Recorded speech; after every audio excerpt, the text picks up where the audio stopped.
সকালে অফিসের জন্য বের হওয়ার সময়টা সবচেয়ে কঠিন। একদিকে ছোট সন্তানটার মুখ দেখে যেতে মন চায়, অন্যদিকে ট্রাফিক, সময়, বসের রাগ সব মাথায় ঘুরতে থাকে। তবুও সে চুপচাপ বেরিয়ে পড়ে, কারণ এই সংসারটার জন্য তার দেওয়ার আছে, আর পাওয়ার হিসাবটা সে ভুলে গেছে অনেক আগেই। অফিসে গিয়ে সে হয়তো সারাদিন মাথা নিচু করে কাজ করে, বসের রূঢ় ভাষা, সহকর্মীদের চাপ সব কিছু হজম করে। কিন্তু ফিরতে দেরি হলে বাড়িতে প্রশ্ন আসে, এত দেরি হলো কেন? ফিরে এসে ক্লান্ত শরীরে সন্তানের হাসি দেখে সব ভুলে যায়। স্ত্রীর ছোট ছোট কথা মন দিয়ে শোনে, হয়তো নিজের শরীর ভালো নেই, তবুও সে বলে, তুমি আগে খেয়ে নাও, আমি পরে খেয়ে নেব। এই মানুষটার বন্ধুরা এখন ডিস্টেন্সে। সে আর আগের মতো আড্ডা দেয় না, সিনেমা দেখে না, জিমে যায় না, নিজের জন্য নতুন কিছু কেনে না। তার চাওয়াগুলো এখন পরিবারের প্রয়োজন হয়ে গেছে।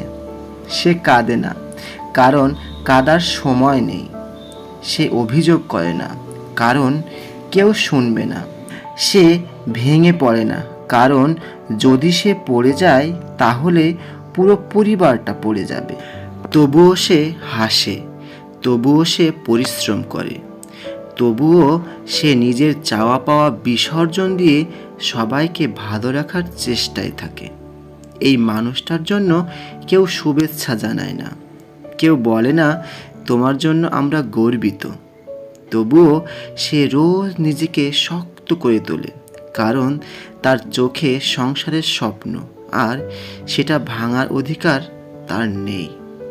ভালোবাসা শুধু শব্দে হয় না, কার্যকলাপে বুঝে নেওয়াতেই ভালোবাসা টিকে থাকে। এই মানুষটার জন্য একটু প্রশংসা, একটু বোঝাপড়া হয়তো অনেক কিছু বদলে দিতে পারে তার ভেতরের ক্লান্তিকে। শ্রদ্ধা সেই প্রতিটি স্বামী ও বাবার প্রতি, যারা নীরবে যুদ্ধ করে যাচ্ছেন একটি সুন্দর আগামী গড়ার জন্য। আজ এ পর্যন্তই। ভিডিওটি কেমন লেগেছে কমেন্ট বক্সে জানানোর অনুরোধ রইল।